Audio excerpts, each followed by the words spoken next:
Comprendre les notions clés du travail, fonction, poste, emploi, métier, etc. Fait par Jackson. Promotion, L2LM des phases. UPC. Introduction. Bienvenue dans cette vidéo dédiée aux notions fondamentales utilisées dans le monde professionnel. Aujourd'hui, nous allons clarifier les différences entre fonction, poste, emploi, profession, métier, activité et tâches.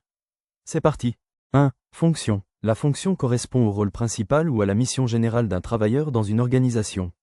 Par exemple, fonction de comptable, fonction de chef de projet. Livre source, Jean-Marie Peretti, Gestion des ressources humaines, Vuibert. 2. Poste. Le poste est la position occupée par une personne dans une entreprise, à un endroit précis, avec des responsabilités précises. Exemple. Poste de comptable chez Orange Rez-de-Chaussée. Livre source, Michel Nizet et François Pichot, Le grand livre de la GRH, Duno. 3. Emploi. Un emploi est un ensemble de postes similaires qui peuvent exister dans plusieurs entreprises.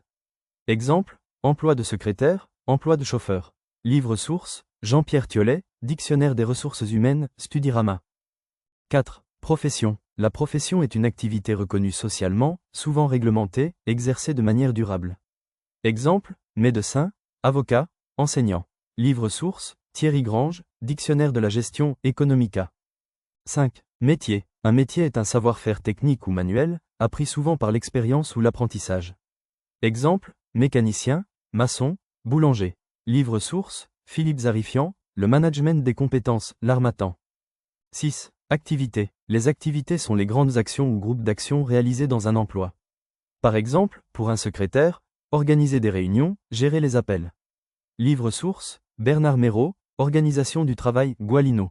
7. Tâche. Une tâche est une action précise à réaliser. Par exemple, répondre au téléphone lundi matin à 9h. Source, Pôle emploi, Répertoire Rome.